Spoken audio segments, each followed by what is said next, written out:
get a swig of water. I got my coffee ready, my second cup. I don't do caffeine anymore. It's got my nickname on it, Sweet Pea. Yeah.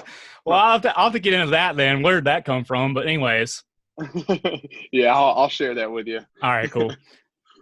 All right, everybody. So this is the first podcast that I don't have a name for. Episode 1. I got a special guest with me today. Somebody I know. He has a good story to tell you. This podcast is going to kind of be about everything from cannabis to fitness and just inspiring stories, like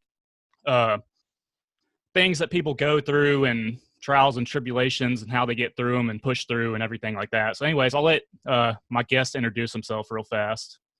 Hey, what's up, everybody? My name is Joe Adams. I'm from Hermitage, Tennessee. I'm one of the people that he reached out to for I have an inspiring story to share with you all, so I'm looking forward to it. Cool deal. So we're going to start off at the beginning, kind of what was your childhood like, your upbringing? Were you involved in any sports? What were you like in school, etc.? Well, my upbringing was great, honestly. I have the best parents anybody could ask for. I'm very fortunate. My parents have been together for around 30 years and they're awesome. My sister and I are pretty close. I mean, we definitely butted heads growing up quite a bit. For sure. And we still do, but I love her to death. You know her. Yeah. She's hard-headed for sure. She's just like me. But we, very close-knit family. I grew up playing football most of my life. I tried a little bit of everything, but I loved football the most and stuck with that all the way through high school and everything like that. And and then from there, I tried different sports. I wasn't very successful, like basketball and stuff like that. I'm the worst. Dude, I tried basketball too, and I was terrible. Of course, I'm not tall enough for it either. I remember I played one season, and at the end, I don't think I scored a single point that whole season that we played. At the end, they're like, "How many points did you score?" They were taking the account of I don't know, putting records down or whatever. And I was like, man, I don't think I scored any. They put 6 down for me or something. I was good at baseball and stuff though. Yeah, I was pretty decent at baseball, but then I just kind of stuck with football just because I love just running into people. I distinctly remember playing basketball, and I just remember every time I shot, I would just I wouldn't even hit the backboard, man. And I distinctly remember, I didn't even make this choice. My parents went up to my coach, and they were like, this sport isn't for him. Yeah. And I was like, damn. At the time, I was like, you're all right. But now I'm like, damn, this messed up, man. But it's all good. But you were probably athletic, at other stuff, though, weren't you? Yeah. I mean, I've always had some pretty good athletic ability. I mean, I've definitely had to work my butt off, especially in these most recent years. But, my dad was a college swimmer and everything. And, my mom was an athlete. They're in their 50s doing Ironmans and stuff now. So I got to carry the torch in my own way. Yeah. Yeah. So. See, I didn't even, I remember talking to your dad, and he was telling me, I don't know if your mom was having you or your sister. And I guess he used to be big into bodybuilding and stuff, or working out anyways.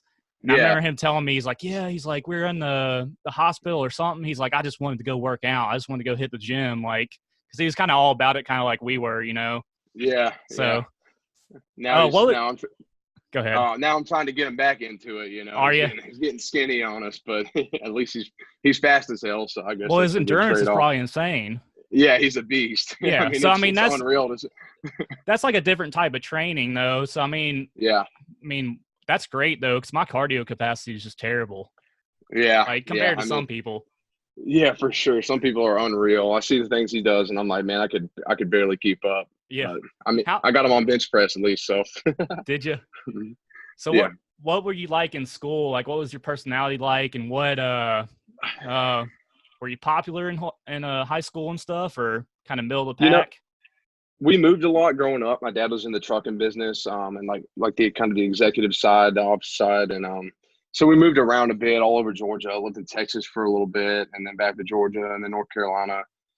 So growing up in my younger years, I never really I don't have that group of kids that I grew up with in the same town. I know, right. my brother-in-law, Justin, he grew up in Mount Juliet, and he's got all his buddies from Mount Juliet that, they went to grade school together. I have zero friends like that. There's one friend of mine that I talked to from high school Really? And that we're in good touch, but that's about it. I mean, I maybe message people here and there, but but going through school, I wasn't really popular when I was younger. I mean, and when you're moving around in grade school, kids want to pick on you. You're the new guy. I mean, I lived in Texas for a year, and I remember people thought I was just like some hick, and I'm like, well, I was like, well, first of all, it's not like that, but they just would pick on me. But I didn't really let it bother me or anything. But I was always just kind of goofy. I didn't really care much about my grades. I don't know. I just was an average student, which I think if I would have applied myself then, it'd be a little easier in college right now. But Right. but hey, I'm doing good. I'm almost done. But so yeah, and then I got to high school, and I kind of grew really fast over like between my freshman and sophomore year. I just got big as hell. So I went from like this big school to a really small school, and then I happened to be like one of the biggest dudes there, and I was like showing out. I was like, hell yeah, this is kind of a cool opportunity. And I was friends with everybody in high school. I mean, it was really cool.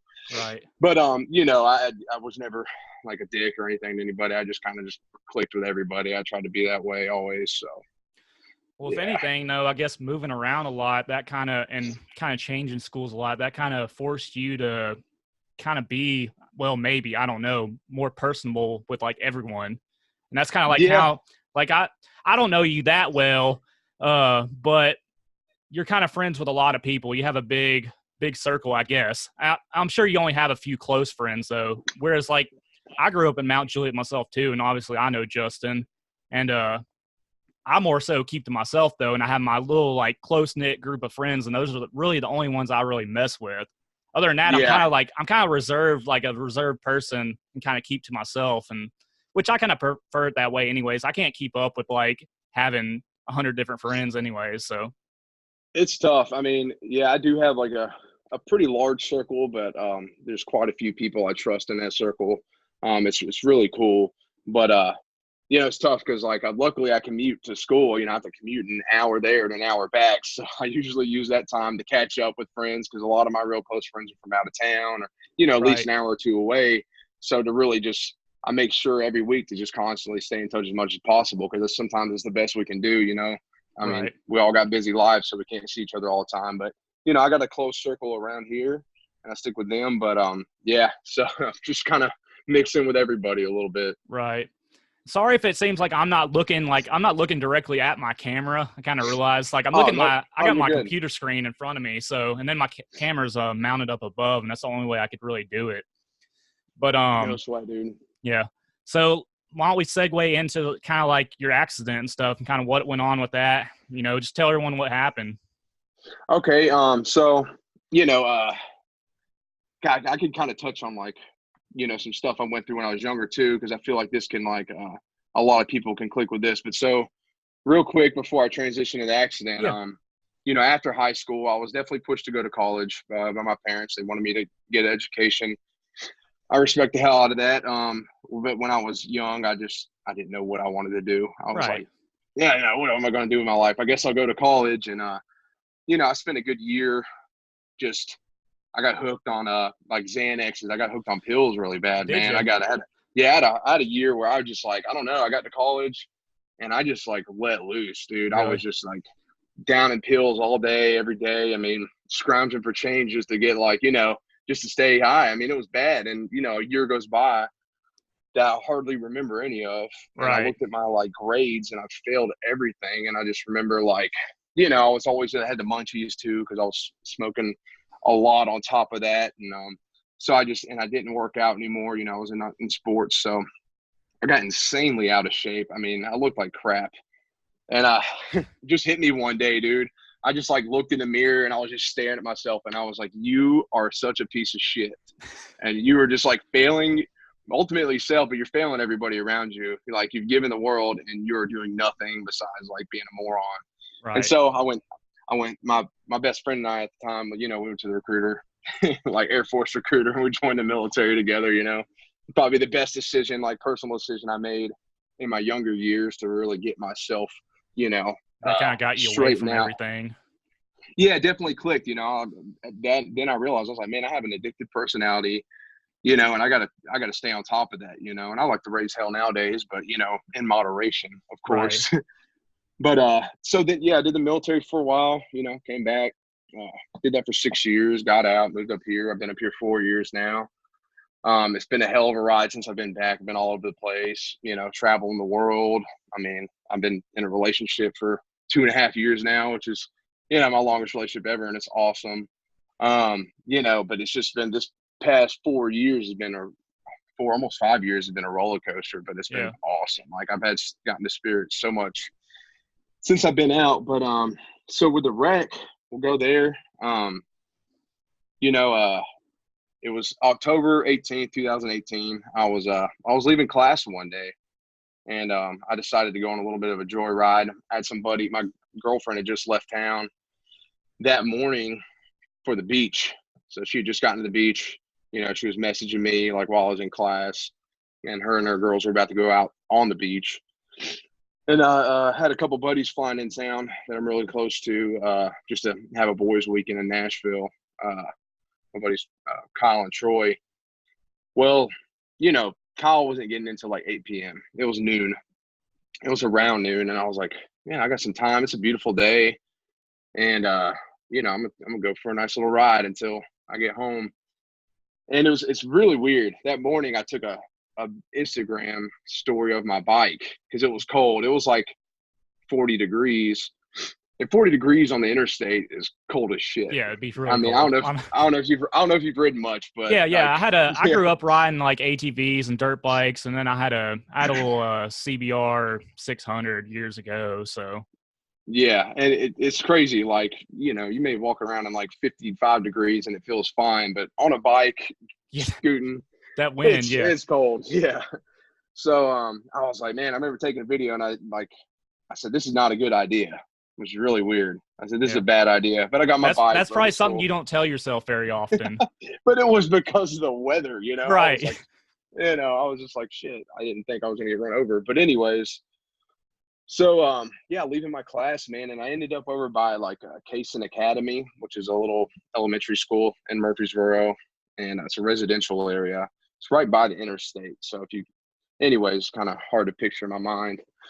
But I was going down that road, man. It was noon, sunny, beautiful out, you know.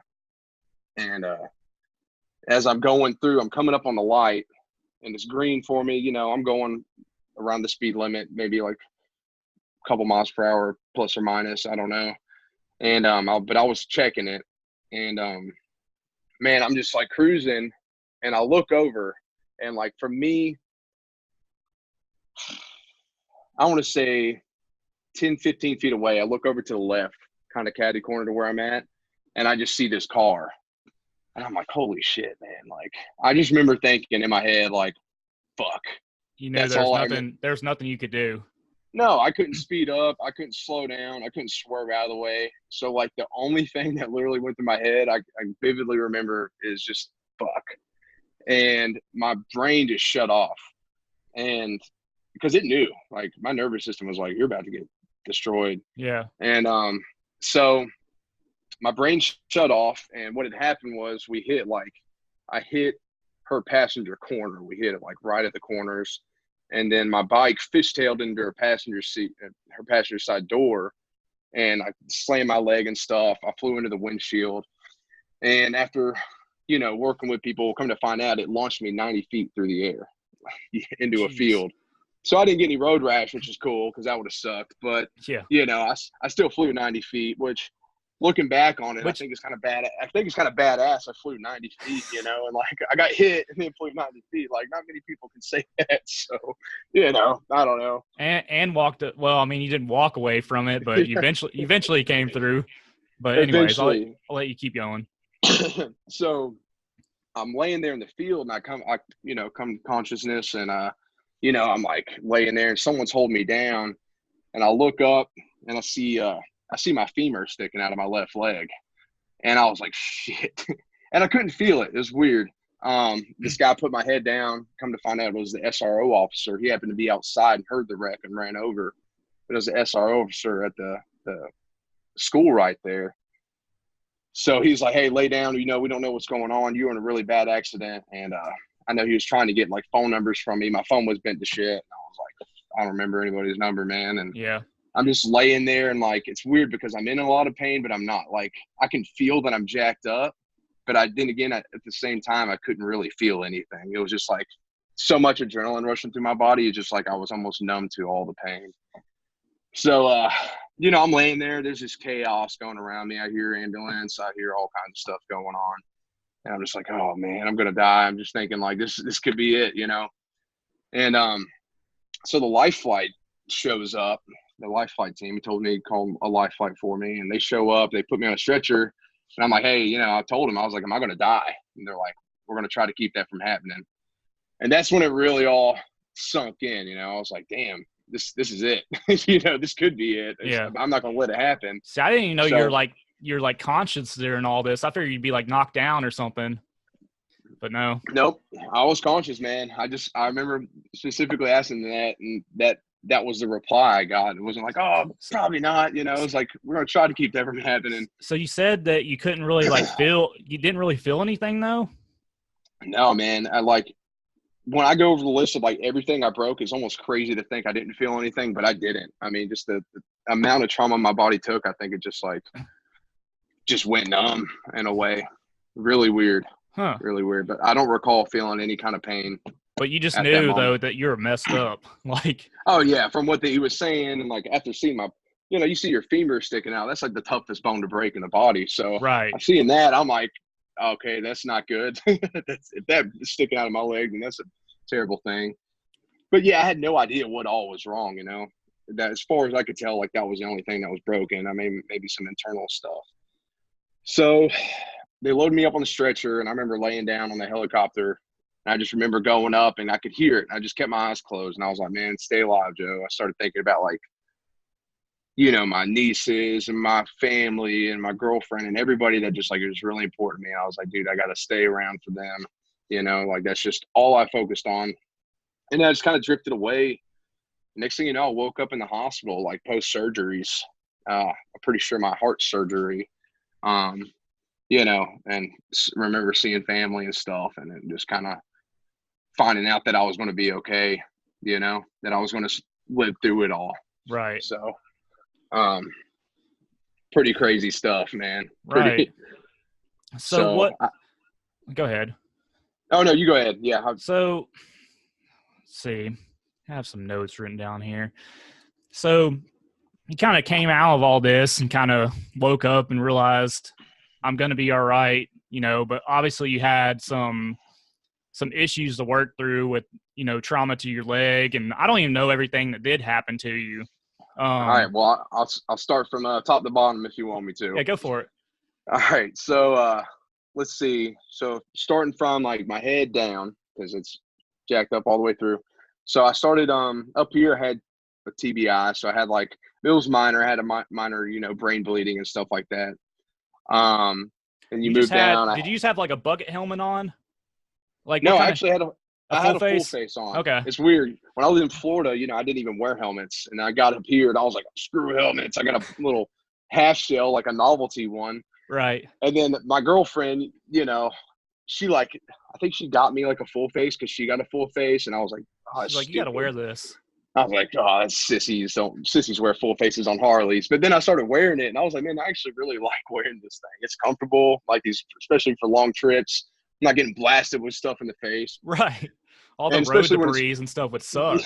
Yeah, exactly. It's just something I kind of got used to, but then I got used to that full face, and I was like, man, I really like this thing. So I happened to have that on, thankfully. Yeah. If I didn't, it'd have been another, who knows? Because that always blows my mind, because I think Kentucky, they don't have a helmet law either. Is it Kentucky? They don't. Yeah, they don't, man. Yeah. I think I don't know if Colorado or somewhere near Colorado. I've been out there and I saw people riding without helmets. I don't know if it's a surrounding state or whatever, but I always thought that was like, I don't know. I always thought that was crazy though, because I always, I think this is footage. Which I'm all for personal freedom though. If people don't want to wear a helmet, whatever. I don't even think there should be a law on it necessarily. But well, yeah, I agree. It's like telling somebody you're going to get a ticket if you wear a seatbelt, but then you got a guy on a motorcycle that doesn't have to wear a helmet nor a seatbelt. He's just in the open, like no, like Yeah. you're not even in an enclosed car. Makes zero sense, but whatever. I don't make the laws. It generates money. Exactly. And the thing is, like, yeah, it's so stupid because I don't think people wear seatbelts or wear helmets out of just like they don't wear them out of fear of getting a ticket. Like I don't wear a seatbelt because I'm like, oh man, I don't want to get a ticket today. I wear a seatbelt because it'll probably like hopefully save my life if I get in a wreck. Yeah, exactly. Like I consciously just put it on every time, Yeah. But so that's why a lot of laws don't make sense. I'm like, you're not deterring people from doing it. People like do stuff like it's like cannabis, like a lot of people have a bad opinion about it, or even other drugs. Like educating people on stuff is like the prime thing. Like people don't. It's not about like people are gonna do what they're gonna do anyways. Like I don't know. That's a whole nother topic, but it's like, they try busting all these like opiates and stuff. And then you see like fentanyl on the rise and all that stuff. Like you take out one drug and another one just takes its place because they're like, oh, well, if they shut down prescription pills, we're just going to make this fentanyl and it's easier to transport anyways. Dude, it's all, shitty. And it's like the same thing with cannabis. Like, like people always had this, people were just so uneducated. It's like back in the 50s, I think they had some like black and white movie. This guy like smoked the joint Reefer or something. Madness. Like, and he like jumps out of a window. Jumps out a window, yeah. I'll tell you what, I smoked plenty of joints. I've never wanted to just dive out of a window. Dude, it said they put out all kinds of propaganda. It was like they're like, it'll make the white women sleep with the black men and stuff, and like all this crazy stuff. But I see people post on like Facebook all the time, like about these drug busts and stuff. Like, and there's like a recent big one for like opium or I don't know, something, heroin, I guess. And everyone's like, yeah, great job. And I'm like, I understand like people don't want that out there. But the thing is like, it doesn't solve anything. Like people are still going to like, you take away the supply, someone else is going to fill it anyways. With like, something else. Worse. Even if you take away something completely, they're going to find something new. And obviously what they found is even more dangerous now with what they have out. Like, so I don't know. Our whole drug war is just retarded. Like that's like, you've had a drug war on cannabis for, I forget how many years, decades. And all it's done is like, it hadn't slowed down at all. Like, now it's just legal. Now you can go to buy stores to buy it. And all it actually did is like everyone used to grow outdoors. Well, everyone got pushed indoors, and all they started doing was like breeding everything to where it's more potent. Like, so it had the opposite effect of what they wanted to do.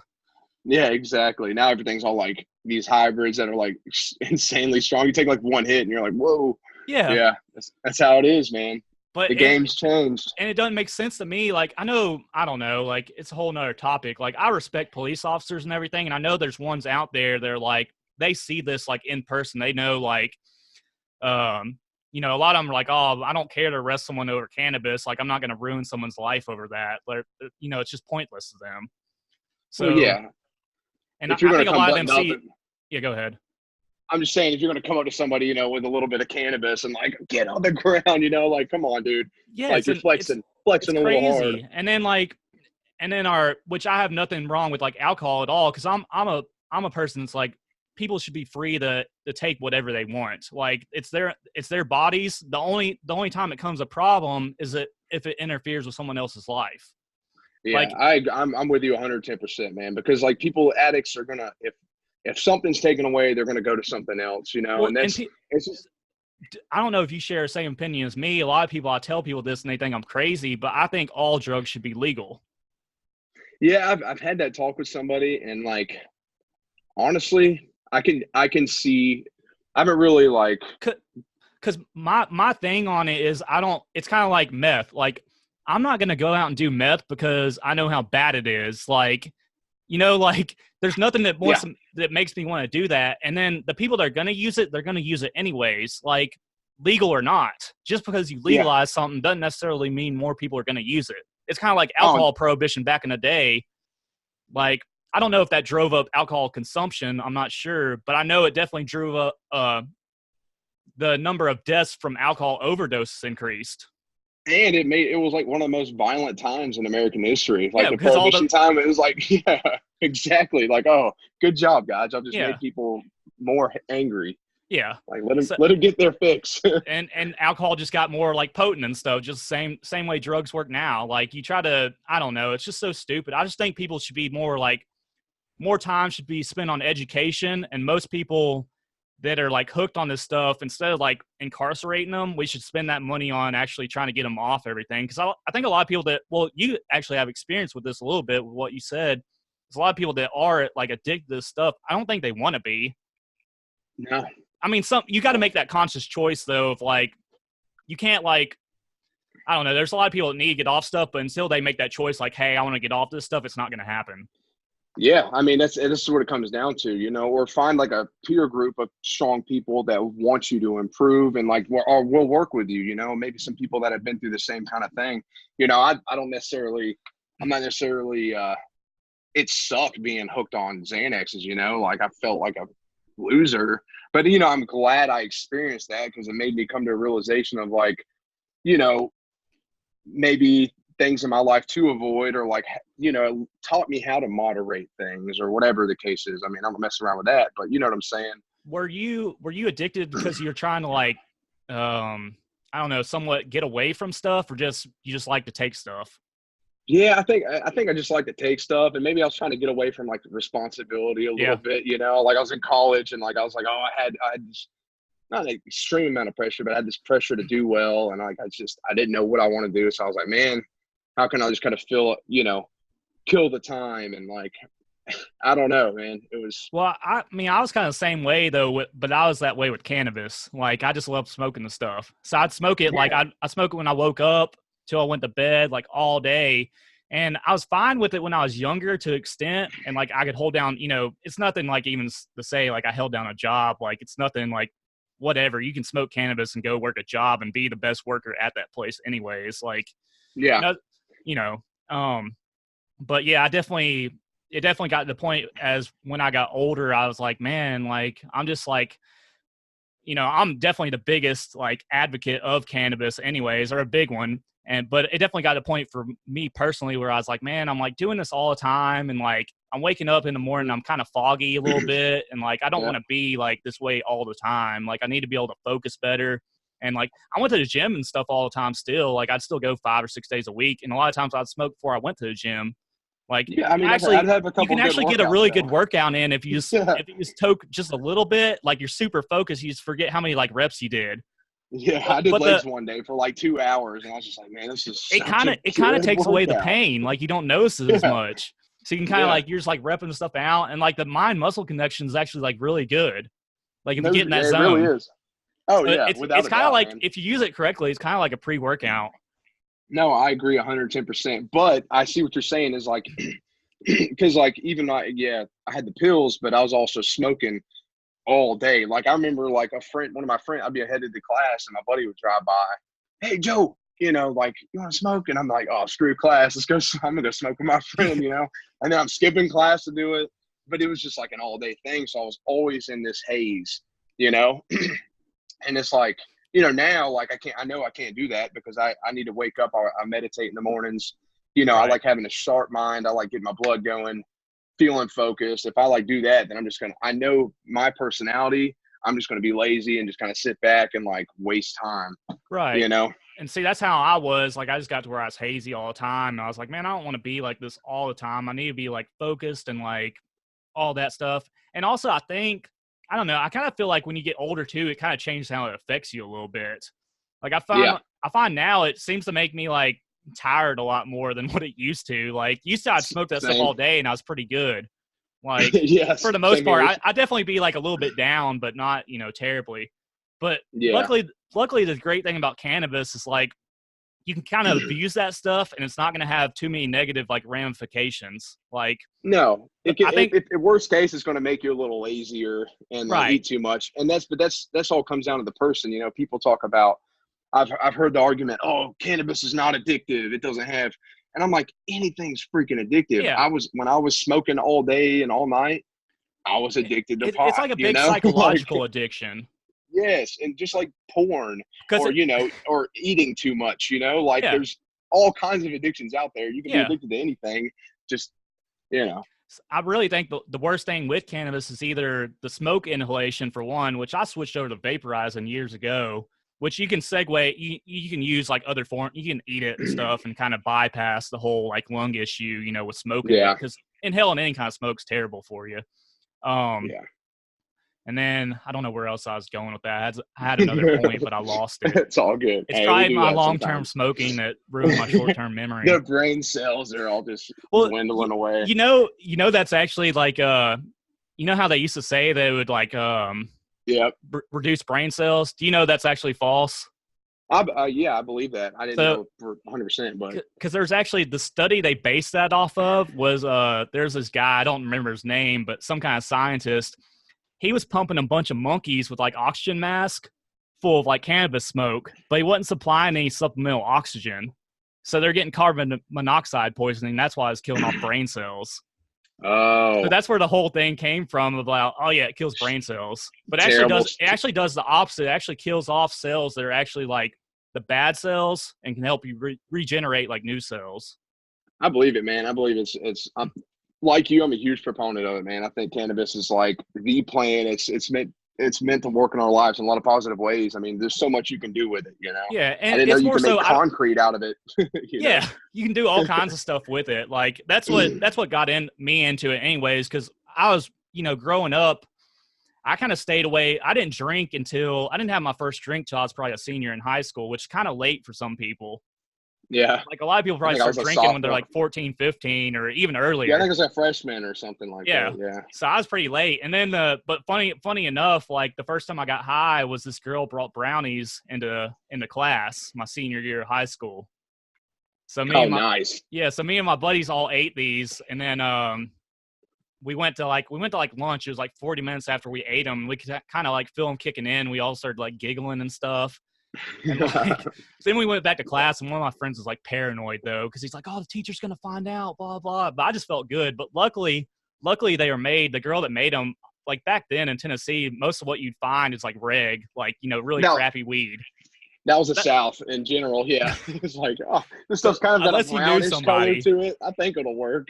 Yeah. So luckily it was made with like some really low grade stuff, or else I could have like really been like probably in a bad position my first time. Because edibles aren't something you can play around with. Like people think, dude. Oh, cookies, yeah, cool. Yeah, and the next thing you know, you're like, holy crap, like this is way too much. My anxiety's through the roof. What is happening? I remember I made brownies years ago, and like I had a pretty high tolerance, and I'd eat like a fourth to a half of one, and I was good. And I gave one to my buddy, and I was like, whatever you do not eat more than half of this. He's like, okay. Then I get like a text or something later. He's like, I ate the whole thing. I'm having a panic attack. Like, I was like, dude, I told you. I was like, I couldn't even handle a whole one. Yeah, just listen to some music, man, and lay down. So that's my go-to. All right. Well, but, I didn't even have that plan to kind of segue into all that stuff, but whatever, it fits. It fits everything. It does. So we'll go back into kind of your your rec and everything. I guess you can go back and list. You didn't even get through all your injuries. Oh no, I didn't. So okay, so I had the brain bleeding, and then you go down. I broke 2 ribs. I lacerated my kidney, my spleen. I lacerated my adrenal gland somehow, which is the adrenal gland is pretty deep in there. So to lacerate that is just insane. Right. I believe I lacerated my liver and I think my intestine, like my small intestine. And I think there was one more laceration. The worst thing though, I didn't even realize I actually had collapsed my right lung. But on top of that, I had an aortic aneurysm, my descending aorta. So that aneurysm was bleeding into my collapsed lung, and I couldn't even tell. Which for people who don't know, which you may know more about this, your aorta is like your biggest like artery, I guess, right? Is that what it is? Yeah, basically, and it's descending aorta, so it's the one that goes behind from your heart down. Yes, yeah. And it's pumping blood everywhere else. But I mean, so and like you look at statistics, man. People that have aortic aneurysms and accidents like this, it's like I think it's like 50% is like instant death. Because you bleed out, essentially, right? Yeah. I mean, it's pretty crucial. Not to mention that was bleeding into my lungs, and I didn't even realize this was happening, man. I had no clue all that shit was going on inside of me, And maybe that's partially why I didn't feel anything. It's just because like I was losing blood like crazy. Your body probably like, I don't know enough about the body, but I'm sure it kind of like you said, it kind of switched off to where I guess it puts all its focus on like keeping you alive. Like, it's like, Yeah. he doesn't need to feel any pain right now. None of that. They're like, your body, I don't know. Our bodies are so like, I don't think people really like understand how like sophisticated our bodies kind of are. Well, it's like your sympathetic nervous system, man. It's like you get that fight or flight response, or like say there's a bear, you know, to Right. run and stuff like that. Like, it's like, that's kind of what kicked in with the rep when I saw the car, you know. It was like, all right, it knew to kind of, it's weird. It like knew to shut my brain off and make me basically just limp. So I didn't have to take that impact and remember that. I'm Right. thankful I don't remember getting hit. That would probably really suck. But, you know. Yeah. So what did you like, how do you feel like afterwards, outside of like, you know, whatever, like pain you probably felt when you woke up, or at some point, I'm sure you had to deal with some amount of pain, but like mentally, like, what were you thinking? Were you like, I'm sure you didn't think, oh, my life's over, but you had to probably have somewhat like, man, this is going to take a lot of work to get through, or were you kind of like strong from the get-go? Well, so I'll finish the injuries because that'll help. Sorry. No, it's all good, dude. I mean, you'd think that was enough, right? But anyways, so I got the aneurysm too, and you know, now I got a nice little heart stent in there. That's kind of cool. So I got some hardware from it. I get scans on that every year or two, so that's make sure everything's like good. Yeah, just taking in that radiation, you know. And then you work your way down. I had 3 fractures in my pelvis. I got stabbed right below my pelvis, dude, like probably like a quarter of an inch from my nuts, man. Like something stabbed me in the thigh. I got this gnarly scar up there. I mean, maybe even closer than that, dude. I mean, it's crazy. But I got stabbed in that thigh, and luckily our balls aren't like fixed, like, and they swing around and stuff. So yeah, I had some tighter jeans on. So it's secure, and it was cold out. So all right, so maybe so maybe it's better they're constricted. Yeah, exactly. So I got stabbed there, man, and we still to this day don't know what did it, but I lost like 4 pints of blood out of that hole, which is like almost half your blood supply. You know, everybody carries. So you're losing a lot of blood then, because you had that puncture wound, and then you had that aorta artery that was like basically dumping blood into like your body. Yeah, and the fever was sticking out of my leg. So yeah, I had that, which caused a lot of nerve damage. It's still something I'm really struggling with, is gaining a lot of that nerve. And your pelvis or in your legs? In my right leg. Okay. Specifically my right leg more. And then and then work my way down. On my left leg, the femur came out. On my right knee, like my patella broke. Piece of the bone broke off of there, and I had some like ligament damage, very minor though, like microscopic type damage. They're like, oh, we're not even worried about that. Yeah, the doctor's probably like, oh, that's nothing. Yep. And I broke my left tibia, right fibula. I broke both ankles, both my heels, broke both my feet pretty bad, like in the middle, like, and then I broke like all my right toes.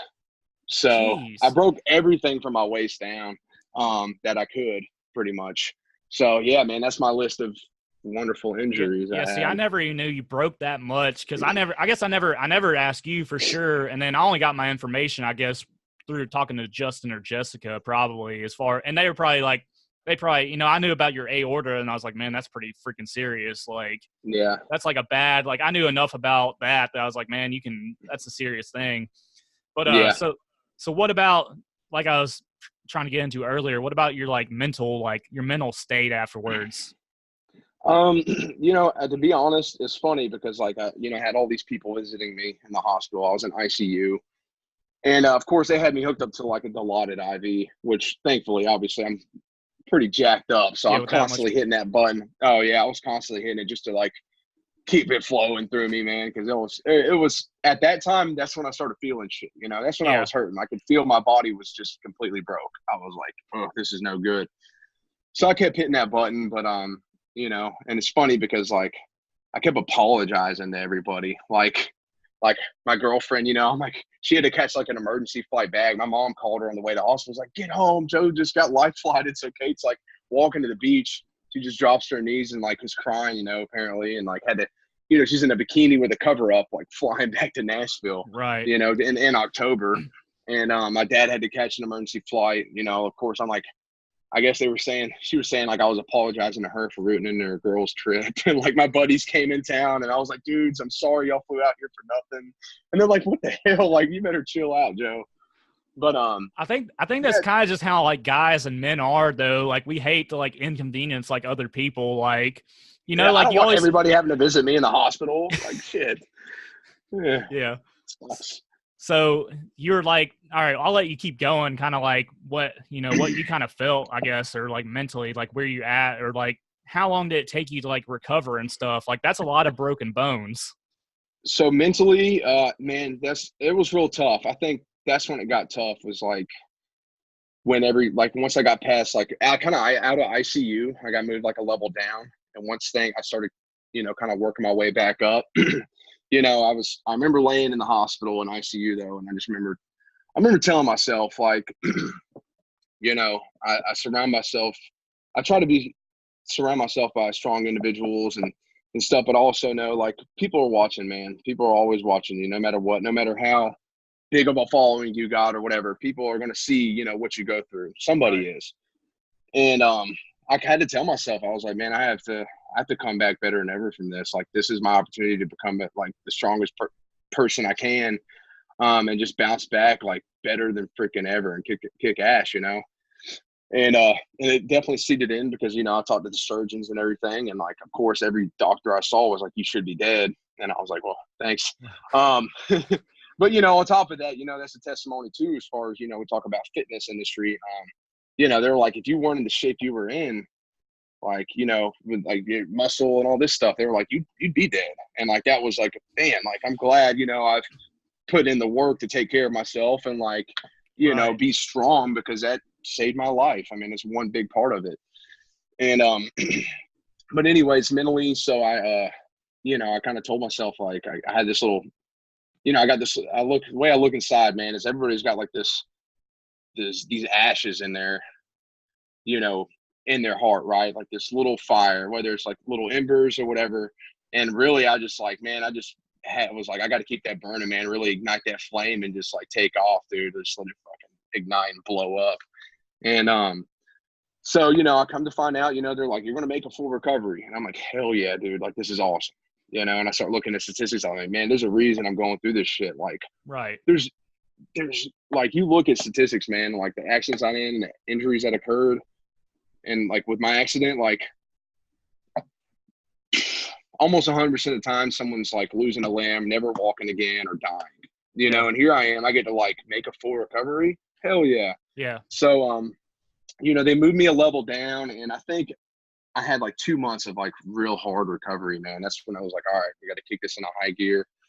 Man, it was really tough, dude. Really humbling, man. I remember, I'll never forget, like, you know, I obviously I have to take shits, right? So I remember like they had to put the pan under me and I'd have to take a dump, and you know, like I couldn't wipe myself. Yeah. So like I remember like my dad had to roll me over my side, and you know, you got like my mom and my sister and Kate back there like wiping me, you know, and I'm just like in tears, dude. Like I just feel like humiliated. I'm like, I can't even like wipe my own ass. Like that's something that you like hope doesn't even happen to you in like old age.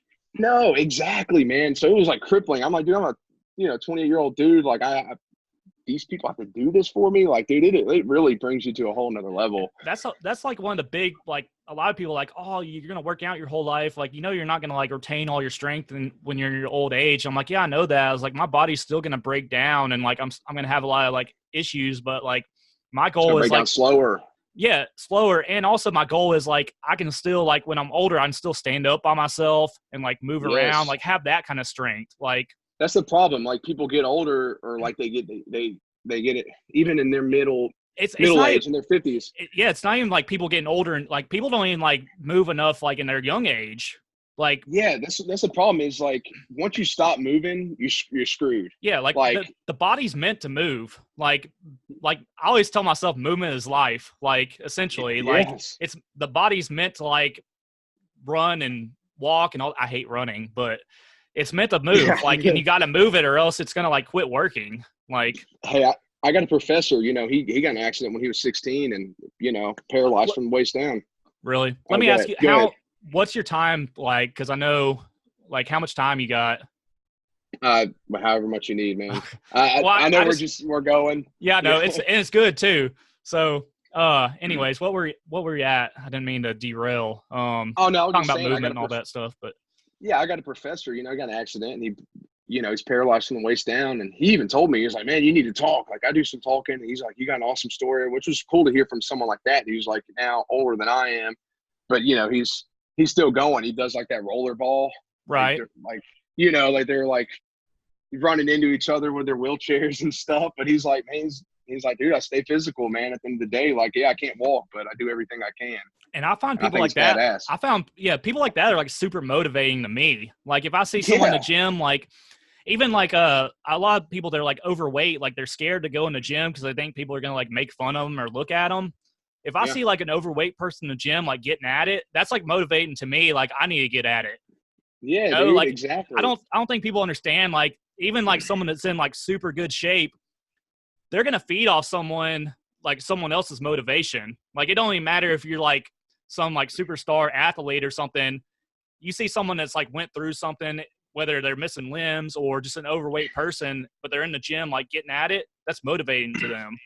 It's just positive energy, man. Yeah. It's like how can you not be inspired or motivated by that, right? See, and that's a reason like a lot of people, well not a lot, but like I like going to the gym, which I go to a gym now that's not like hardcore at all. Like and it actually fits me for right now because I'm not like I had some stuff that happened a couple years ago that kind of made me kind of get away from, kind of forced me to where I wasn't able to work out kind of how I want to.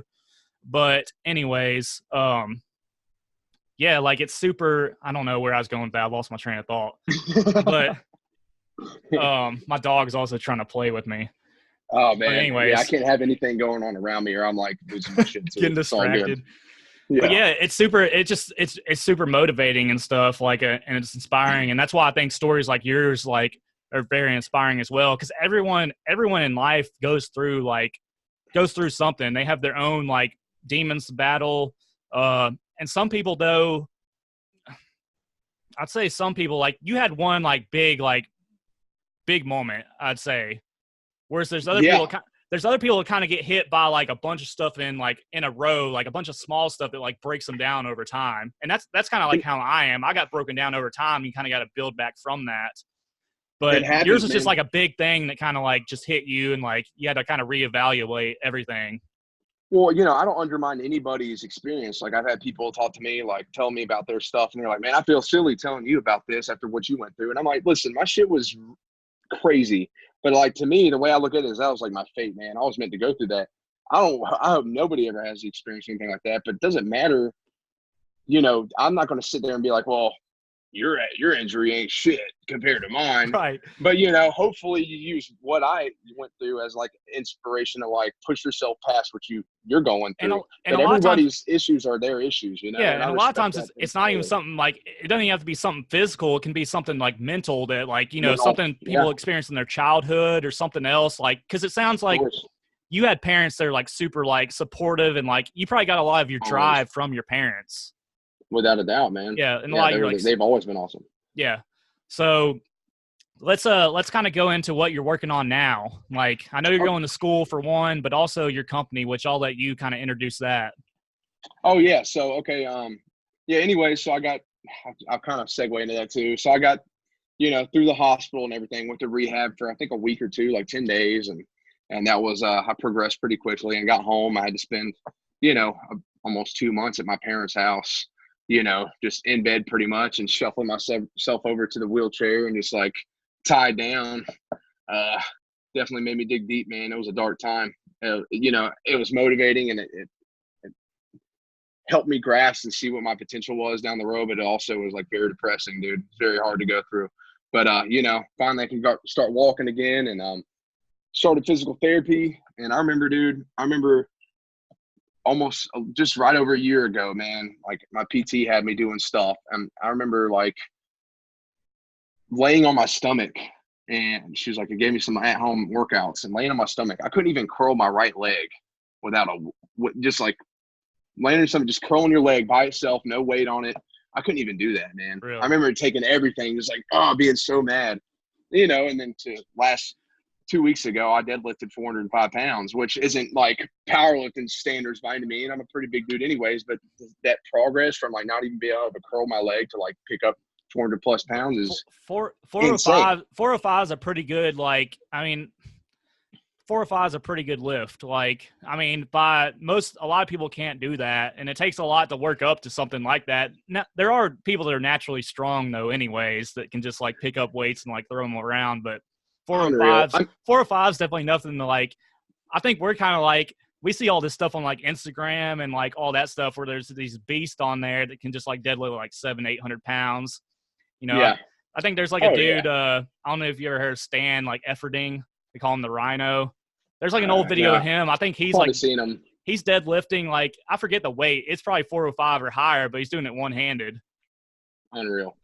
One day, that's a goal. I mean, hell, I'd love to be able to do that. Right. But it's a process. Like, I guess my expectation is like, now my girlfriend's constantly having to like, Joe, like, look where you were, look where you're at now, because my expectations are to be like past where I was before the accident. Right. So like, I'm always comparing myself to that guy. His capabilities. And I'm like, no, I want to be beating that, which, I think you have to be that way though. Like people that are like successful in life and like really driven, they have the attitude of like, it's never enough. Like where I'm at now, it's not enough. Like, and you got to have like, enough, you have to have that. Like, yeah, because there's no delay. There's really no, there's this quote, I think there's a name of a movie too, but it's like the journey is the destination.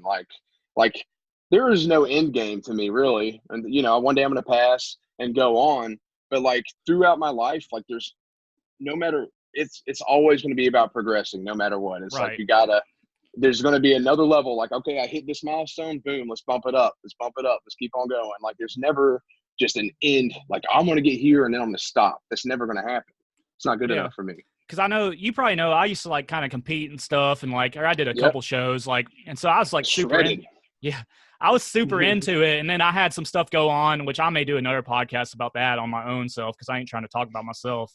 But so I went through my own stuff, and I had to, I'm downsized way from what I used to be. Like I used to be, I was never a huge guy, but I'm only 5'9". I think you're 6 foot or more, aren't you? Yeah, about 6'2". Yeah, so the heaviest I ever got was like 210 or so, but on my frame was pretty good, and also.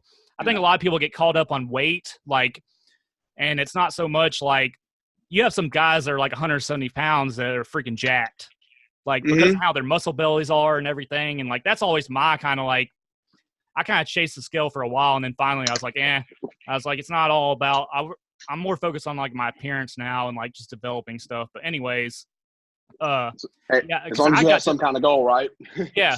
Because I got to a point, like I went through my own stuff and it got to the point where I downsized and I was still going to the gym, but there's days I'd pull up to the gym and I wouldn't even go inside because because it hurt my ego so much that I knew that, I don't know, like it's so fucked up because like I know it's all my ego, but I go in the gym and it was like, I knew I couldn't work out as hard as I used to, for one, because I'm like, I'm not like a super intense person as far as like my personality in general, but in the gym, like I'm someone that's very like, I'm very driven and I have this focus. Like I'm not like vocal and stuff like a lot of people are, but anyways, I couldn't go in the gym anymore and like do that because I was dealing with some stuff. And so I'd pull up to the gym and like I would just sit in the parking lot. And like I couldn't go in because I was like, man, I'm not as big as I used to. Like it fucked with my head that bad. Like, oh, I get it, man. So I get it. And then finally, I guess I kind of got over it and started going like, and I'm still not even able to work out the same as I used to be because I have problems where I have some kind of inner ear issue where I get dizzy and stuff. Like, so if I do deadlifts, it fucks me up.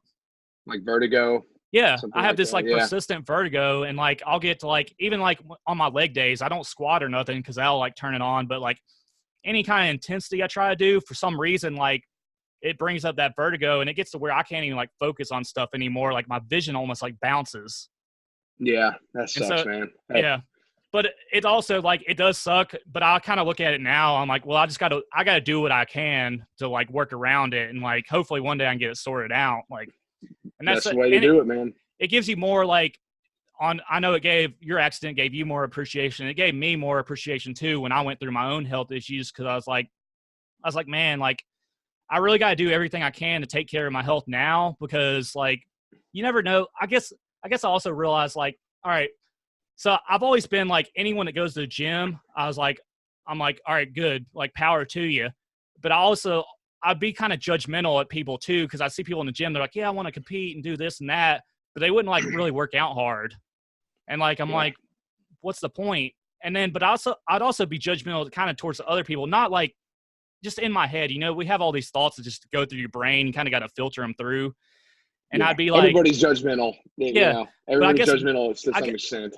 Yeah, I guess me going through my own health stuff, though, it made me realize, I was like, man, like, I don't know what that person's going through themselves. Like, what are they like? Like, here I am, like, yeah, I can go hard, but now I got this health stuff and I can't go as hard as I used to. Like, so what? It gives you a new perspective and appreciation for everything. And like, it makes you, like, you look at everyone else in the gym and you're like, well, I don't know what their struggle is, but they're in here. Yeah, I mean, it's the same thing. You always get the thing, people want to say, this guy skips leg day. Look how skinny his legs are. Like, my upper body's blown up since my wreck. My legs are getting there, but they're, like, I remember I couldn't walk on my legs for 2 months, man, and I wasn't eating much. So, like, I remember looking down after they took everything off, and, like, they just atrophied so bad and were so freaking skinny. And I was like, oh, my gosh. And even now, like, I'm sure, who knows, I might be going somewhere and someone's like, oh, look at big guy with the chicken legs. Oh, yeah.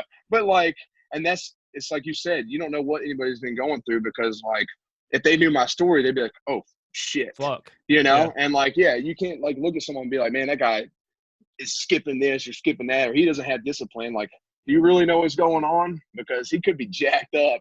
Yeah. So. And that's like I can't hit legs the same, and my legs are definitely not the size they used to be. And I never like a lot of this fitness stuff and bodybuilding stuff. It's a lot of genetics are involved as far as like muscle size and all that stuff.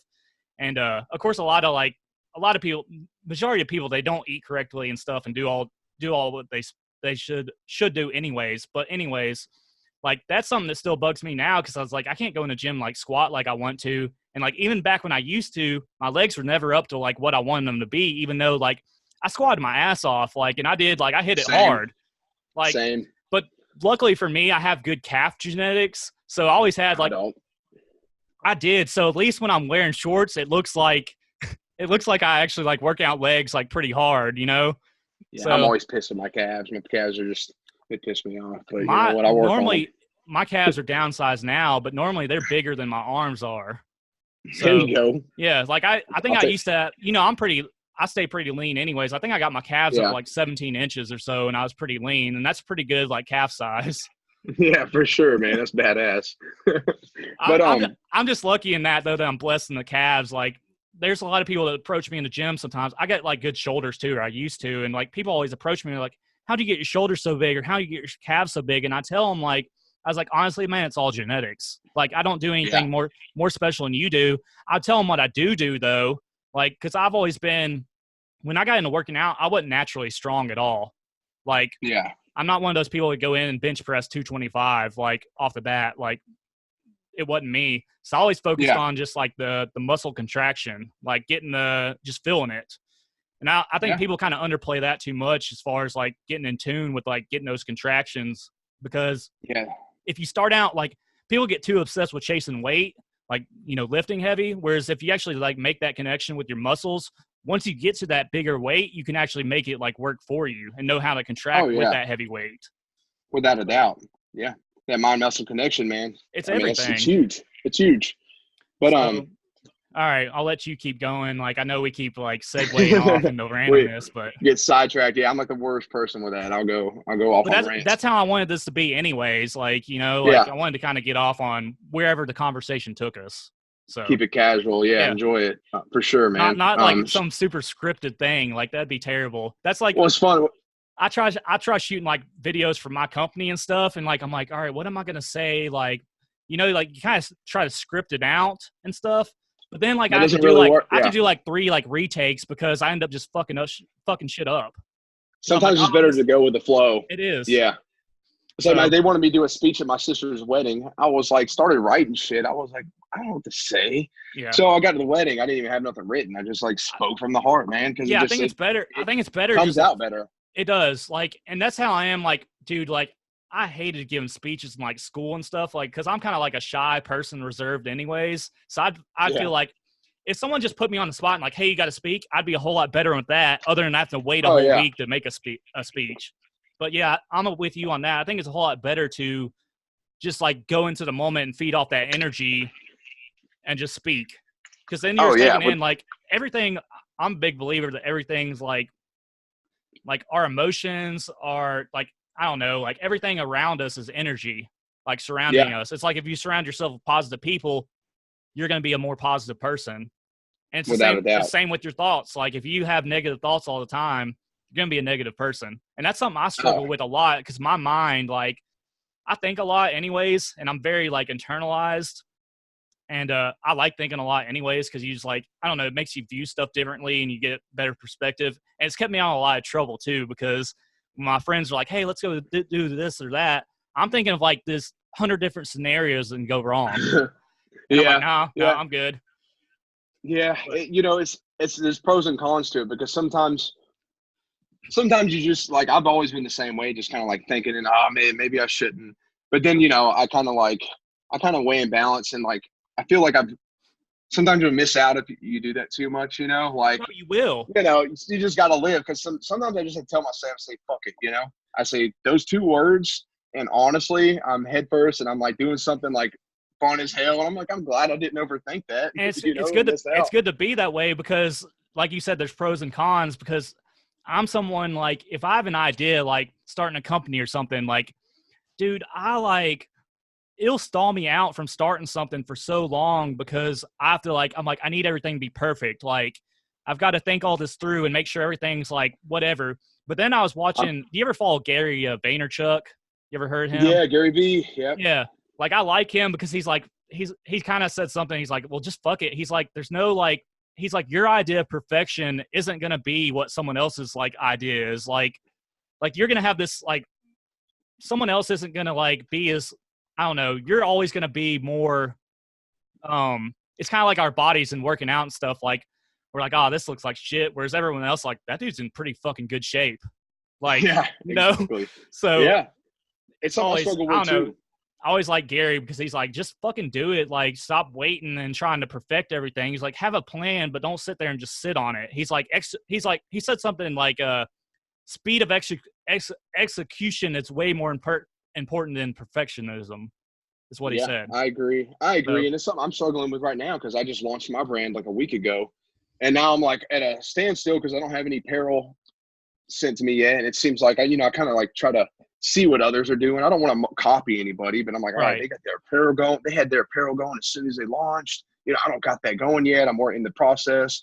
And I'm like, all right, well, what kind of content should I put out there? And, like my girlfriend's like, stop overthinking about it. Tell your story, introduce yourself. Yeah. Like, let your followers know, like, it doesn't got to be too serious. And I'm like, you're right. But I overthink it because I want this thing to be perfect, because like I'm putting most of my eggs in this basket, because this is going to be my creation, Right. So I want it to succeed at the end of the day. Yeah. And I'll tell you something, like from run my own company, you'll realize like your initial like vision for everything, it's going to change like over time. Like, and it's going to evolve. I believe that. Yeah. So it's going to like what you think now. And then like, you're kind of comparing yourself to other companies, and it's something you can't do. Like you just have to focus on yourself, and it's like doing like, cause that's like do your thing. You don't know what those other companies like situations from. Like I compare my company to other ones, like a lot of times, or I used to. And then like, it doesn't matter because they probably had like hundreds of thousands of dollars to do what they did. Whereas like, I'm starting out from like such a small amount of money and trying to grow something. Like, so what they did isn't going to work for me anyways. Do the best you can with what you got, know? And like, and that's why I wanted to give you this platform too, to kind of tell your story and let everyone know who you were, and like kind of what you're, I don't even know what you said you're doing apparel, but what kind of like, what are you trying to do like with the company, or what's the idea behind it? So really what kind of like, so before my accident, I was dead set on going to PT school. I was like, I'm gonna be a physical therapist. I remember that. Yeah, go to doctorate school for it. Is that what you're still in school for, though? No, I'm in school for exercise science and nutrition. Okay. My minor's in nutrition. I was minoring in science, but screw that, man. Physics, all that, like, that's just not my cup of tea. Yeah. But I got my rec, and I was like, man, why am I I stood back and I was like, man, I'm trying to do like these career fields or do things to really impress others or what people think is a smart choice for me.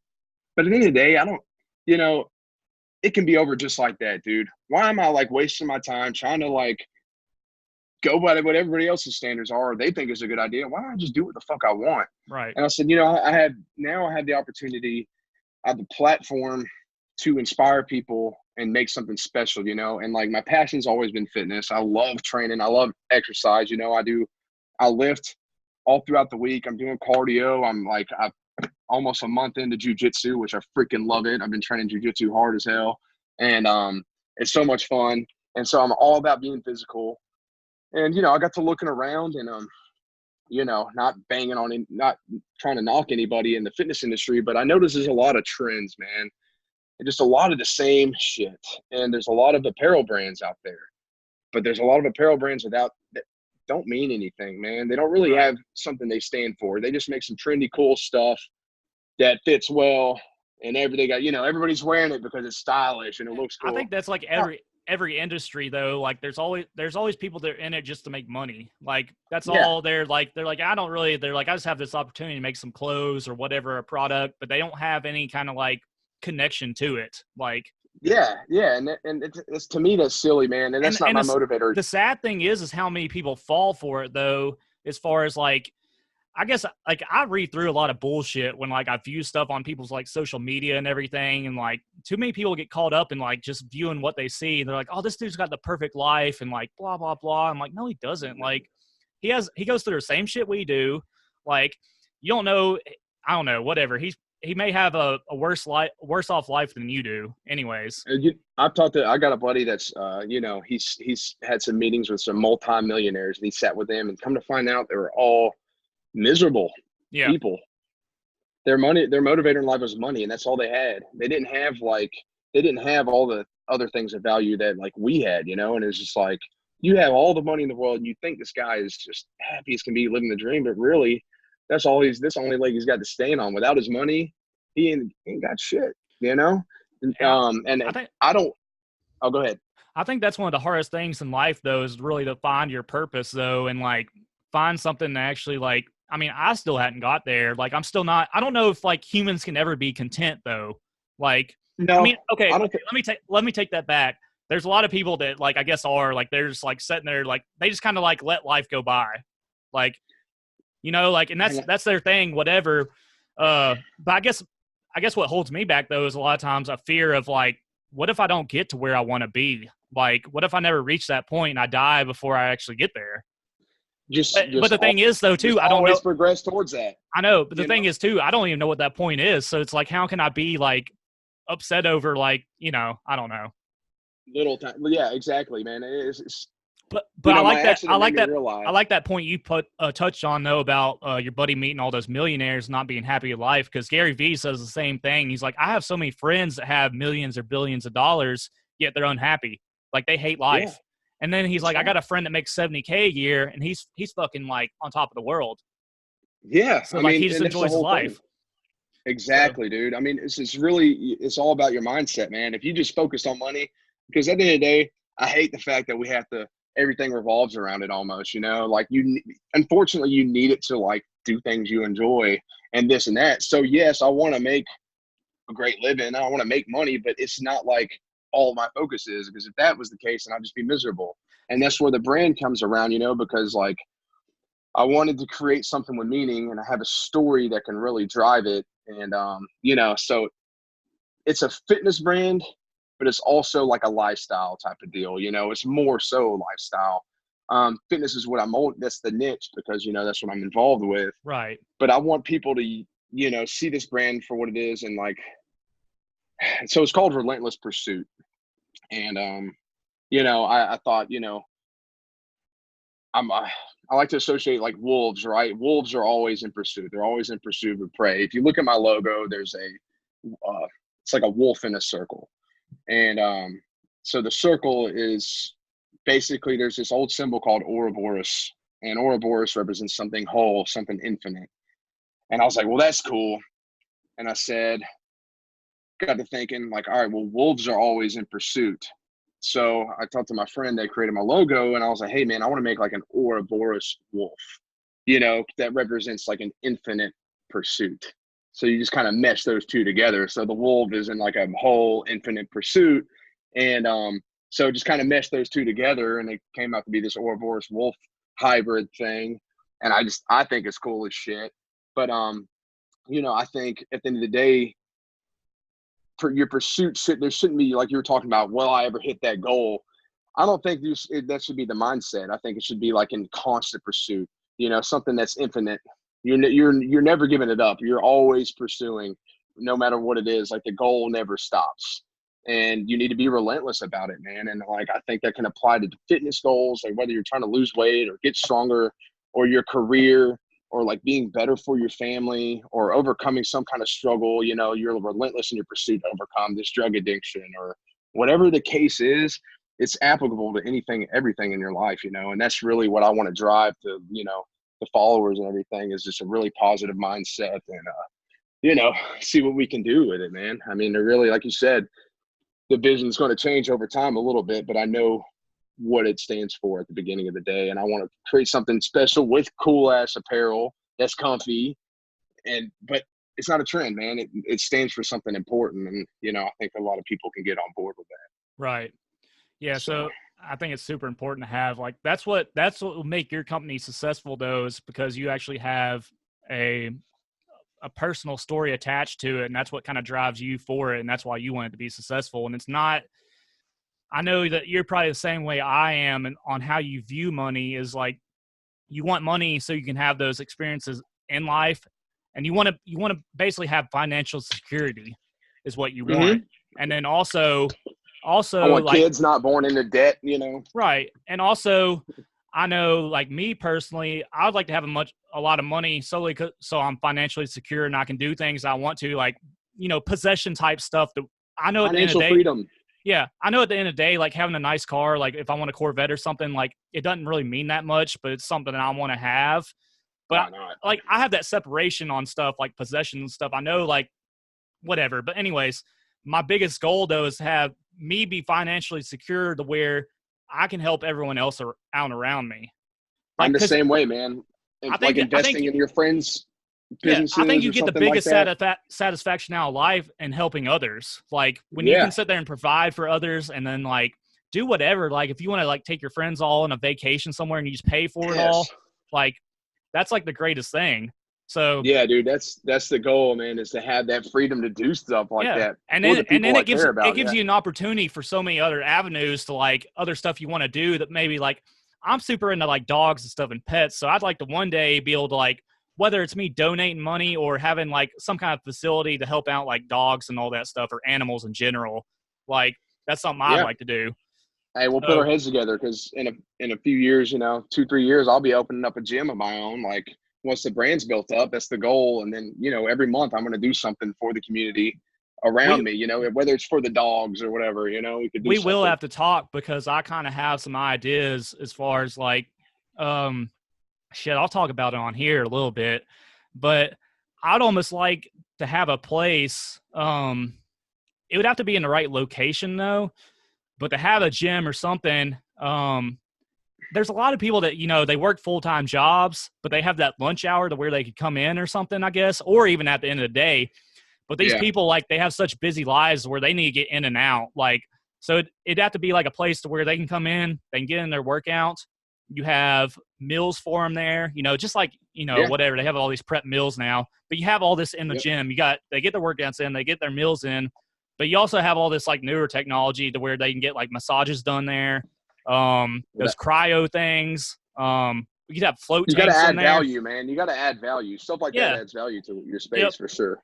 But like a one-stop shop though, to where you can just come in that gym and get those massages and like just get everything done. And all this newer technology they have for helping people recover and stuff from their workouts and stuff. I know there's a lot of stuff out there that I probably don't even know about, but that's kind of like endless amounts. Yeah. So, but anyway, so you're focused on like clothing right now. Is that where like you're going to open a gym too? Or you're going to name the gym Relentless Pursuit? I'm torn on that. You know, I have an LLC for Pursuit Fitness. So do I want the gym to say Relentless Pursuit, or do I just want it to be Pursuit Fitness? That's going to come in time. I don't want to give too many details out. But I will kind of want everything to fall under Relentless Pursuit for now, man. That's just like, that's the name. It's something, you know, I've been put a lot of work into like getting the logo done and everything. And I just think it's really cool, man. And, you know, yeah, as far as that goes, I mean, right now I'm starting with the apparel. I'm going to start advertising my personal, because I personal train. So I'm going to start doing promos and advertising my personal training under Relentless Pursuit. You know, I'd love to have the opportunity to maybe get in some places and do some motivational speaking and stuff like that. But yeah, I'm working on a million other things too, you know, other than the brand. But yeah, really just the apparel, my training going, and just build it up, man. Make more stuff, more apparel. And you know, eventually the gym will come along, you know, and I'd like to break into supplementation and all that kind of stuff. So, you know, the possibilities are endless, dude. I'm just going to keep on rolling with it, dude. Yeah, the supplement industry is definitely like, I don't know, it's a tricky one, I feel like, nowadays, because there's so many out there. Like, yeah, it's definitely, and they BS it a lot, man. And that's another thing I hate too. So I want to change the gears on the whole, like, you know, they mixing a bunch of stuff that doesn't even work together, you know? That and like, a lot of people don't understand that, like, the source of the ingredients that companies use, most of them, like, they're poor. Like, and that's what upsets me is, like, people won't go. There's some good companies out there that are, like, smaller than some of these large, like, corporations and stuff. They actually have better products, but people won't pay for them because they cost like $20 more. But I'm like, so for instance, like, say you got two like essential amino acid products. Well, I don't know if, like, I would much rather pay an extra $20 for some amino acids that are actually like sourced correctly and from like a high quality, because what's the point in paying for that $30 product if you're getting poor, or like a poor source of amino acids, versus paying $50? Like, and you're basically paying some money for something that's not even going to do anything. Right. You know, it's not going to benefit you. But that's the whole problem though. Like, well, that's the whole problem of, like, well, it's not a problem with social media, because I love, like, people kind of have a love-hate with that, because I like it though. Like, I think the internet's one of the greatest inventions of, like, mankind. Without a doubt. It's a little crazy at times. I'm like, oh, it is, but I mean, you got to take a little bit of the bad with the good. And, like, I just think it's really opened up things to where, like, people can educate themselves outside of, like, just like our conventional school system now. Oh, without a doubt. There's so much, like, you can, like, dude, I love getting on and, like, just being able to Google stuff. You got to filter through stuff though, and, like, there's wrong information out there, but without a doubt. I mean, even in the school systems, there's wrong information. Yeah, you know, that was like like Johnny Appleseed. You know, we were taught that, like, everyone liked him for his, like, apple cider or something, I think, or what, for growing apple trees is what it was. But really, everyone liked him back in the day because the apples that he grew, or the seeds he had, they were so bitter they were good for making, like, hard cider. See? So, I mean, but in school you're taught that, like, Johnny Appleseed, grows apple trees for everyone to eat. But his apples are too bitter to eat. You. Huh? Yeah. They teach you what they want to teach you, man. You look at history and stuff like that. It's all, Yeah, that's the thing. The same thing too. Like, a lot of our history, like, it's written, but then, like, you'll have it written where what we're going off of was written like 100 years later than when the event actually happened. And I'm like, how accurate can that be? Because ask someone what they ate last week. Like, what did you eat last Wednesday? You know, what, like, someone like us may know, but you get what I'm getting at. Like, if you record something like 100 years later, it's not going to be very accurate, because it's going to be passed down through, like, a couple generations of people. Well, a lot of people remember stuff differently, man. And to me, I think, you know, we had some friends and I talked about this a couple weeks ago about time being concurrent. So, like, something that you do today can affect the past, just like the past can affect the future. I know it may sound crazy to some, but to me, you know, there's this idea of, like, time is from A to B, or time just circles around in some ideas. But then, you know, I like the idea that time is concurrent, you know, and, like, so history is definitely a little faulty, I think, the way they teach it in the education system. But, you know, it's just me. Definitely. But that's a whole other thing. Yeah, but I think we'll have to have a second podcast just to talk about a bunch of random shit.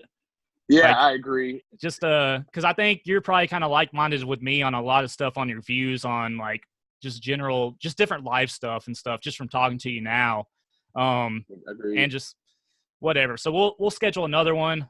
Is there anything else you want to add? Like, Yeah, I just want to say, you know, and you at can the end of the like plug day, your. Do you have a website and stuff now? I know you got an working on the Instagram. website. I got the social media, so the website's in the works as well. So So what's your Instagram? it's Relentless Pursuit Fitness. Just look for that. You'll see my logo with the Airforce Wolf, and I have RP. I have a couple posts on there, not a lot of followers, but you know, go follow that. Also my IG, you know, you can follow through there. It's Tennessee Sweet Pea, TN_Sweet Pea. That's it. We'll talk about that another time. Okay. But that comes from the books. I'm on the book model and stuff, so it kind of like grew from that. And then my friends got a hold of that name, and now they just call me Tennessee Sweet Pea, and it's kind of stuck. Yeah, but and as far as the rec goes, man, I just want to tell everybody, like, at the end of the day, it's all about your mindset and how you look at things, no matter what you go through. To me, you know, I look at like how shitty it was at the time, but it turned out to be the best thing for me. I'm actually insanely thankful for the accident. You know, I'm better physically, I'm better mentally, I'm better, you know, spiritually, I mean, even financially. Everything, I benefited in so many ways from the accident, just because like where it re-geared my mind to, that I'm in the best position I've ever been in my life. And yeah, there's going to be failures. There's going to be some shitty times. I mean, that's just life. But you know, at least I'm prepared mentally to take on some new things. But that's what it comes down to, man. You just, no matter what you're going through, you got to have and I kind of think that mindset. It's kind of great when stuff like that happens to us when we're young, for one, because you can recover faster and get over it. Yeah. You know, it's a better situation, but also because I think there's a lot of people just go through life and they never like, I mean, not saying everyone goes through stuff, but they never have that one like moment that like, or one event that like makes them change their way of thinking, being like, man, I got to like really change my ways and some stuff. And I really need to start striving for something like better. And like, Agreed. So, and this then time's short, man. It you is got you got this one glimpse of time to maximize your potential, and then it's cut off eventually, either tomorrow or 30, 40 years down the road. So you got to like think about that, you know? And that's what too, I want to like encourage everyone. Like, that's why you need to like, I don't know. That's what it bothers me in a sense that like people aren't like focused enough on their fitness and their health and like eating healthy and everything. Cause I'm like, you have this like this body that is so complex, but like, I guess it's like when it comes to food, people just eat it, but they don't think about the consequences of what's like the processes that are going on in your body. Like, and I kind of think like we have all these millions of cells going on in our bodies and all these nerves and all this stuff, and you're feeding all this crap, and like it affects all that stuff. Yeah, like, and then you think about your ancestors, man. Like our ancestors had to work hard to survive every day. They went through crazy diseases, and they didn't have antibiotics, and they had to eat what they could, and it was probably pretty healthy, and like struggled through these terrible storms and just think about it. And then, you know, they did all that so you can sit on the couch and eat like double cheeseburgers and like not give a shit about yourself. I mean, that's disrespect to me in a really high form. So you got to really put it in that perspective too. I don't know. That's like one thing I like to reflect on. So. Yeah, but I understand it though too, because I mean the food that we have these days, like it's fucking tasty. Like it is. Like you can't deny it. Moderation's key, man. You gotta like. There's times I like to, you know, my girlfriend and I, we had to run some errands Friday and went to Five Guys right after. Man, I hadn't had Five Guys in a while, so I got 2 of the double cheeseburgers. But you know, how often do you have like a cheat meal, or is it not really scheduled? Like it's kind of when you want. I try to stick like through the week hardcore, and even on the weekends, unless I'm traveling, you know, I'll be a little more lenient, but I still watch what I do. But I try, you know, maybe 2, 3, maybe cheat meals tops a week. So just depending on where I'm going with my goals too. But I'm conditioning. I'm with the jujitsu and like, you know, the biking and stuff. I'm doing a lot of cardio right now, so I have a little bit more freedom as far as the cheat meals go. But I like. Consciously too, though, I don't like to eat junk often because I like being on a meal plan just because it keeps me disciplined and I feel better mentally, and plus my stomach ain't all jacked up. So all the gut.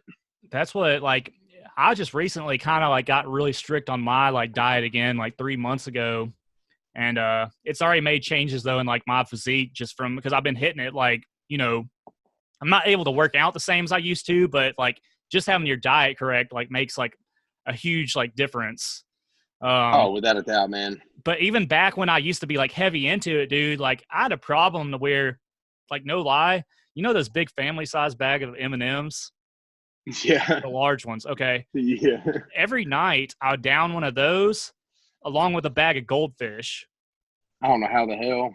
Dude, and I know, but I could do it every night. And like even like, dude, for one, I just have a metabolism that's like super fast. It's slowed down some now that I'm older. But like it's so bad for you, all that sugar for one. And I finally got away from that and I switched over to dark chocolate. Because I don't know if you know, dark chocolate is a whole lot better for you. Oh yeah, I happen to really like dark chocolate, so I get the really dark chocolate sometimes, and I'll have. So every night I have a chocolate bar I buy, but I limit myself to 3 pieces like a night, and that's like my sweets and stuff. Yeah, that's my fix.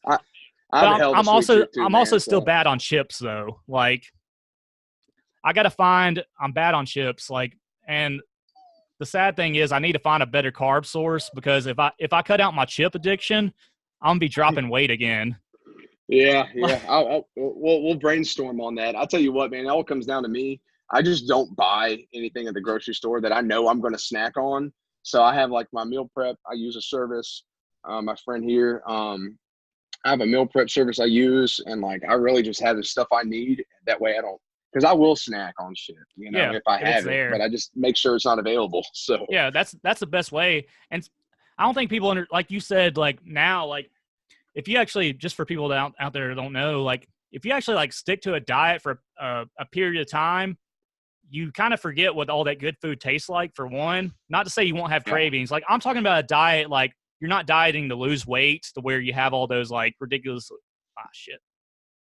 Oh, my bad. Oh, so yeah. So not a diet to where you're trying to lose weight where you're going to have cravings, but a diet to where you're just feeding your body what it needs, like enough to be sustainable. And you're not going to like, if you avoid all those foods, you're eventually going to kind of forget what they taste like anyways. And it's not going to be that much of a problem to stick to like clean foods. Like I enjoy eating like, dude, I do ground turkey and rice all the time. That's like my go-to.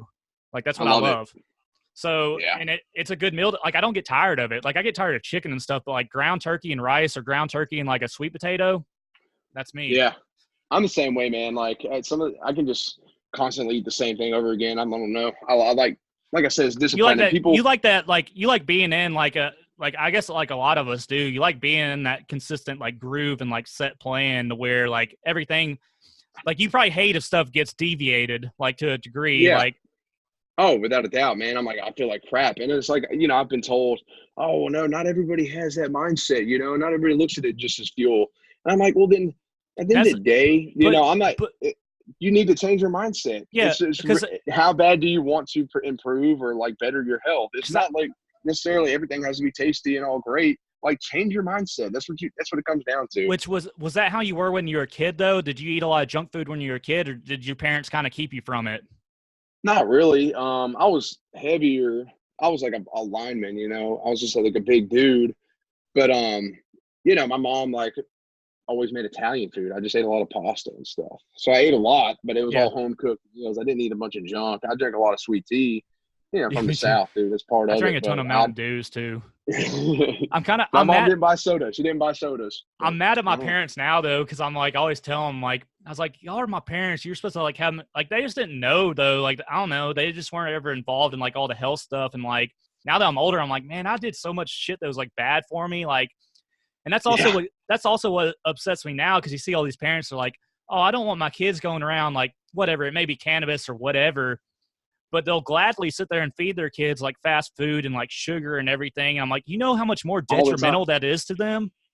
Yeah, you're better off handing them a joint right now. You know? Even you are. I'm not saying kids should be smoking joints, but I'm saying like no, you know what I'm saying. I know you're not either.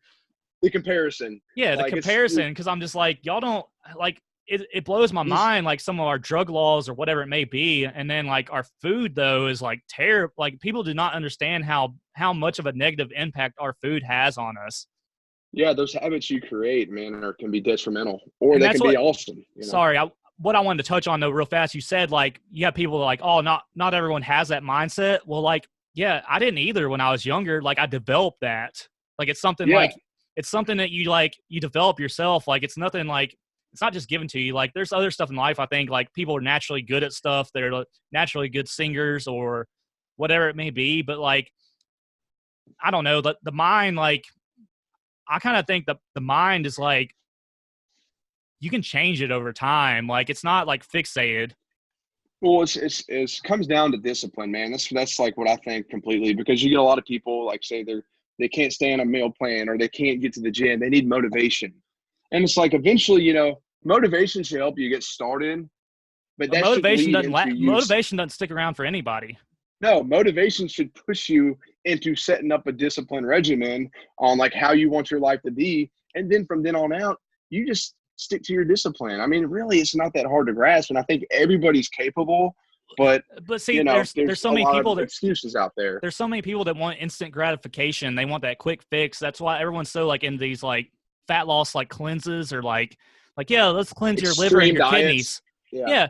But I'm like, you can't take something like cleanse your liver and like your kidneys. I'm like, just drink more water. Like that's what your kidneys and liver like built for. Right. Like they're built to cleanse your body of toxins and stuff. Like you can't like, if your liver and kidneys are messed up, it's because of what you're consuming.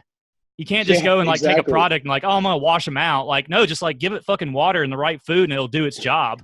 Yeah, exactly. Maybe slow down on the alcohol a little bit. Yeah, exactly. Exactly, like, man. But everyone wants that instant gratification of where they want stuff like right away. Like, and then like you touched on motivation and like me and you included, like not every day did I feel like I was probably a little bit different when I was younger. Like, dude, I was super excited to go to the gym all the time. Like if I was at work, I was like, man, I can't wait to get off work. I want to go to the gym. Now I still get excited about going to the gym, but I do have my days where I'm like, man, I'm kind of tired today. I kind of don't feel like going to the gym, but you go anyways. Yeah, like, because that's discipline. Yeah, but you also have that discipline to know your body well enough to, you know, like, okay, my body's like really beaten down today. I'm actually going to take the day off, but then I'm going to get in there the next day and hit it hard. Yeah, so like, I mean, there are those days you do definitely need to like chill if you're going really hard for your body a long has to amount recover. of time. So for all the people out there, like even the most like advanced athletes and like people that are like highly driven, like we're not driven off motivation. Like we get motivated from things, but it's not the driving factor. Like motivation comes and goes. It's just like your mood. Like you can have like highs and lows like throughout the day. Like that's the same with motivation. You hit that motivation, run with it, but then after that, you just got to kind of keep going with it through a drive. Like you just got to have that drive. And eventually, once you do it long enough, you'll just be set in those ways to where it's not even like it's just your lifestyle. Like it's nothing like there's nothing to it. Yeah, and then you just never stray. You fall in love with the process. Yep, it's like getting up in the morning and brushing your teeth. Like you just do it. Like exactly. There's no one that. Well, there's some people probably, but most people want to get up in the morning and brush their teeth. Like yeah, like I hope you do. Like me. Sometimes I wake up in the morning, I take my dog for a walk before I brush my teeth, but I'm always like walking down the road. I'm like, man, I really hope like I don't have to like interact with someone like right now because my breath probably stinks and my teeth aren't clean. Yeah, exactly. I'm the same way, man. I'm like I'll be checking my teeth and my tongue like, is there some gunk there? You don't want that to happen. So all right. I know I kept you longer than what I told you for sure, but it was actually it was really fun though. And do you have like a logo or anything you could send me like on a background? That way, once I do this video, I can post it up and like at least put in my intro or something.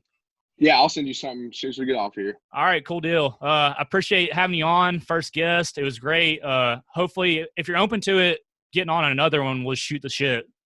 Let's do it. I love that, man. All right, cool. I really appreciate you having me on here on the first episode. This is badass. Yeah, I got to come up with a name though, so I don't even know what I'm going to title this.